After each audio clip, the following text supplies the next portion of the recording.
Hola queridos amigos, muy feliz sábado para cada uno de ustedes. ¿Cómo están hoy? Esperamos desde el canal Enseñanza Bíblica que anden muy bien.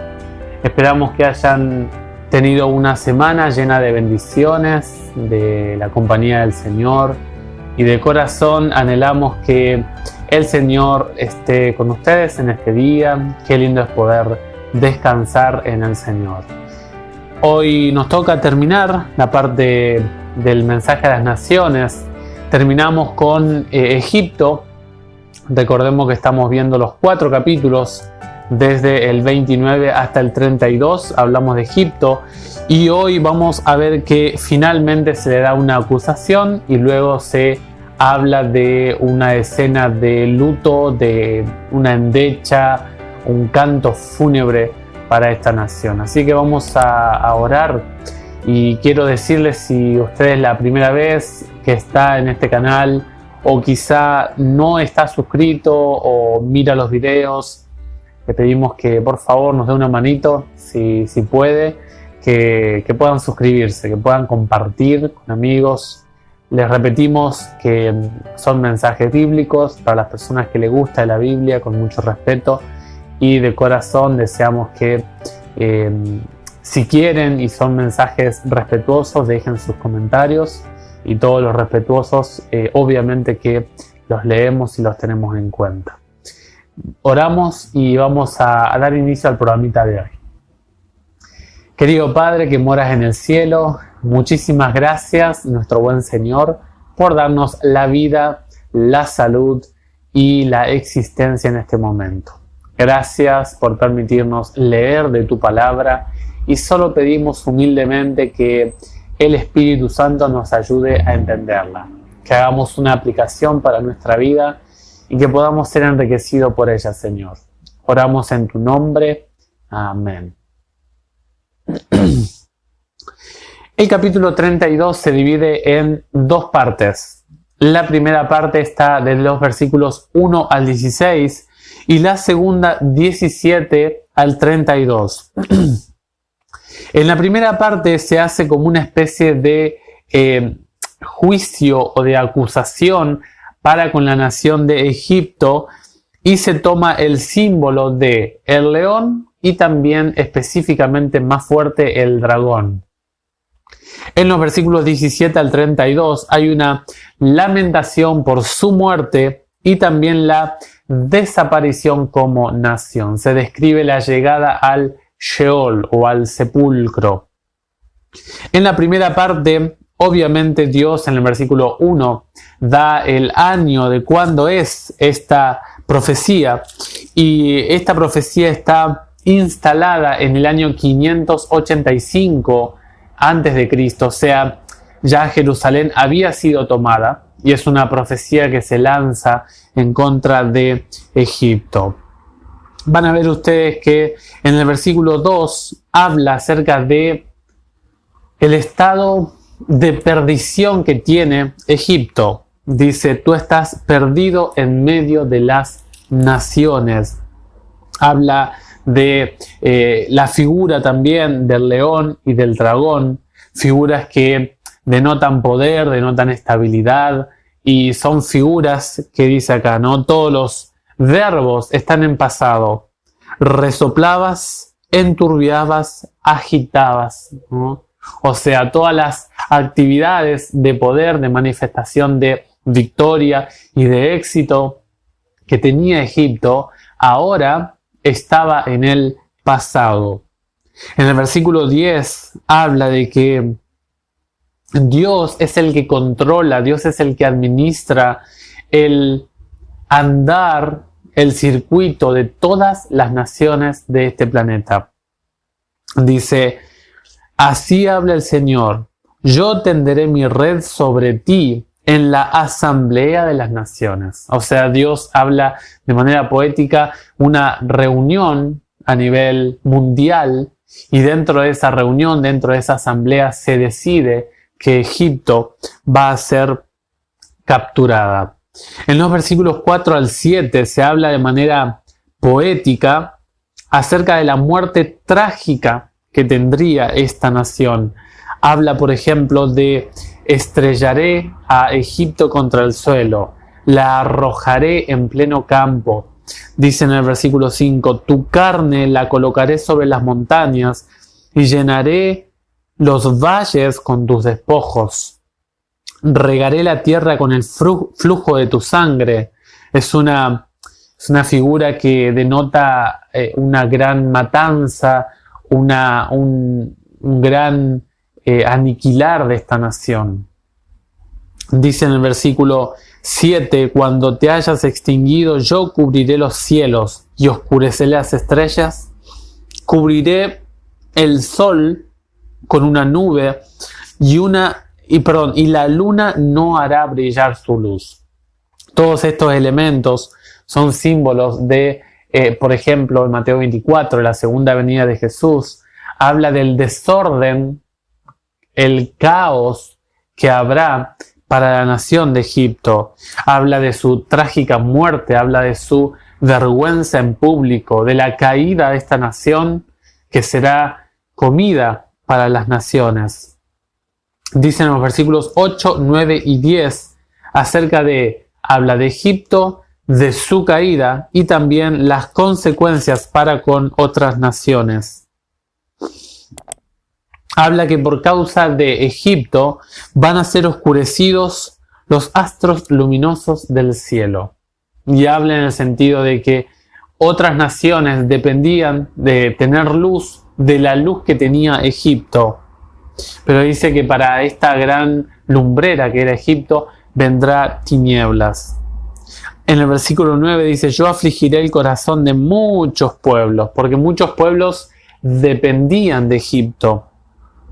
Dice, y enviaré a tus habitantes a países o a naciones que tú no conocías. O sea, sería esparcido Egipto, sería conquistado y llevado a otras naciones.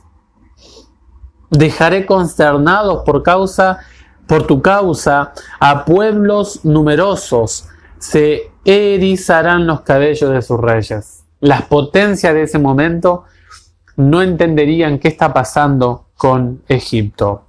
En los versículos 11 y 12, como lo hemos visto desde el 29 hasta el 31, se describen de manera gráfica, varios aspectos, detalles de la descripción que hace la Biblia acerca de la potencia de Babilonia.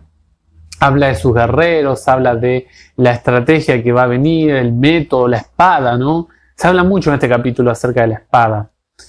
Y en los versículos 13 al 15 habla acerca de el estado postrer de Egipto.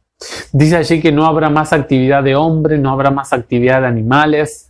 Las aguas de Egipto estarán tranquilas, no habrá el bullicio de la vida, no habrá gente, estará sin hombre y sin animales.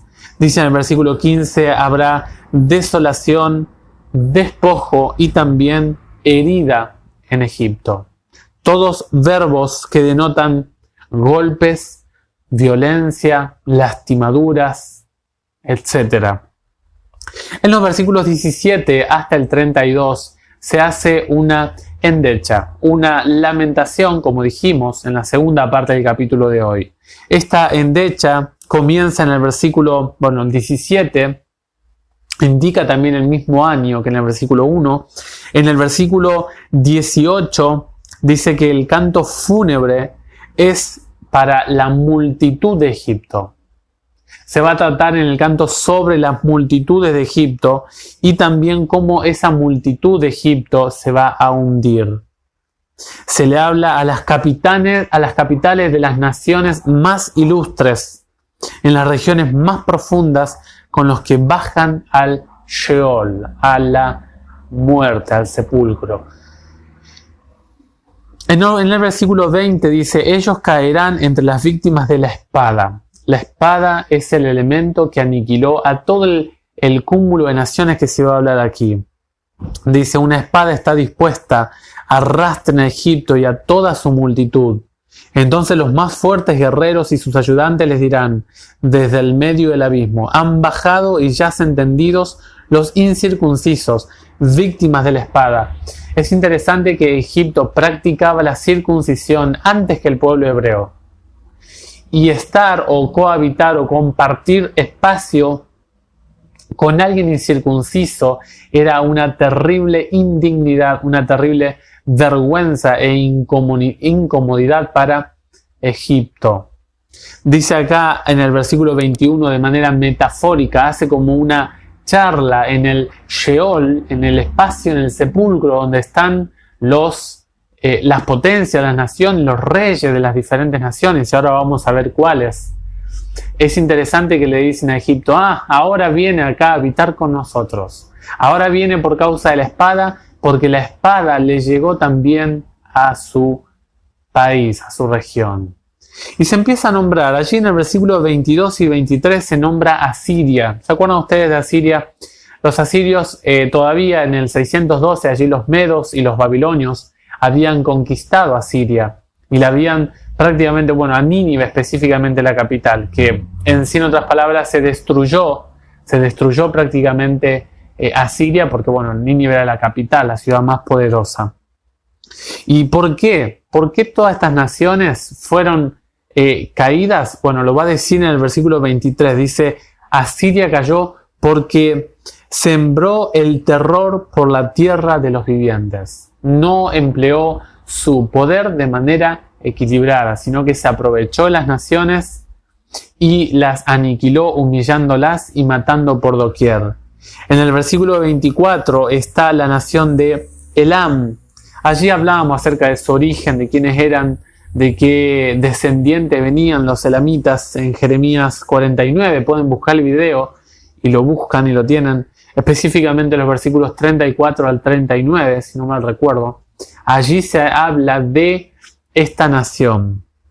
Hablan nuevamente de que están allí en ese lugar de aniquilamiento porque sembraron el terror por la tierra de los vivientes.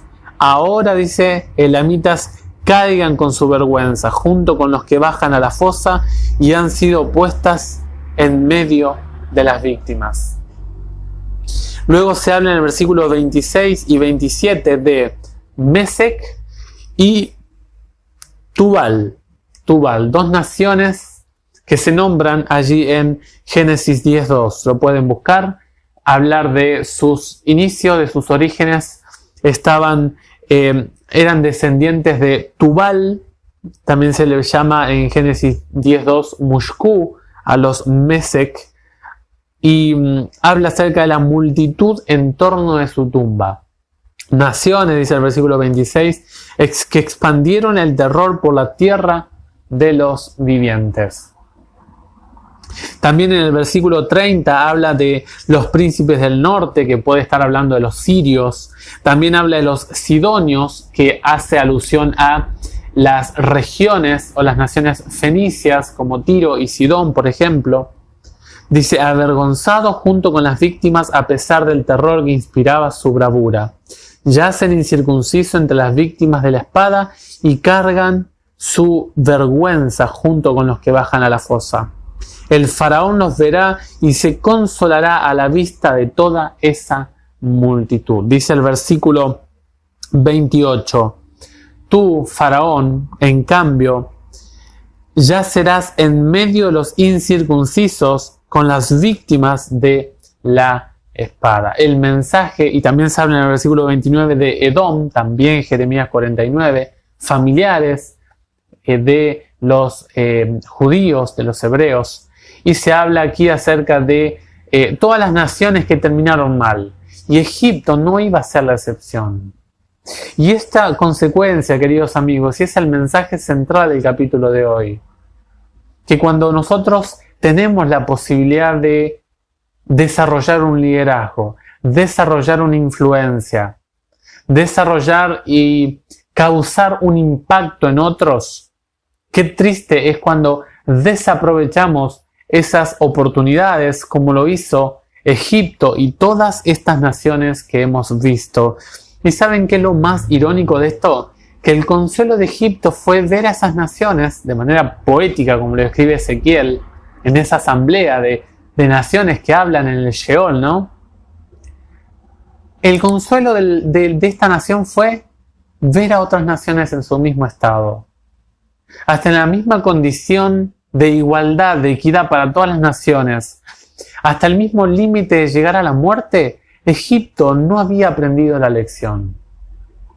Dice, se consolará, dice, el faraón los verá, versículo 31, y se consolará a la vista de toda esa multitud.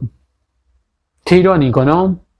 El consuelo se da o se impulsa o se obtiene a base de la angustia y de la situación difícil de otras naciones también. Cuando al otro le va mal, encuentro consuelo de que a mí me va mal también. Dice, el faraón y todo su ejército serán víctimas de la espada. Palabra del Señor. Sí, yo dejé que sembrara el terror en la tierra a los vivientes, pero yacerá en medio de los incircuncisos, junto con las víctimas de la espada, el faraón y toda su multitud. Queridos amigos, queridos hermanos, Dios dio la vida a Egipto, Dios le conservó su existencia por un tiempo, y fue muy largo el tiempo, porque Dios le dio mucho tiempo de gracia a esta nación, y finalmente Dios también hizo que Egipto cayera una vez por todas. Egipto nos habla de la gran caída de una nación que pudo haber sido una potencia en su tiempo. ¿Será que usted y yo estamos tomando o teniendo la actitud de esta nación?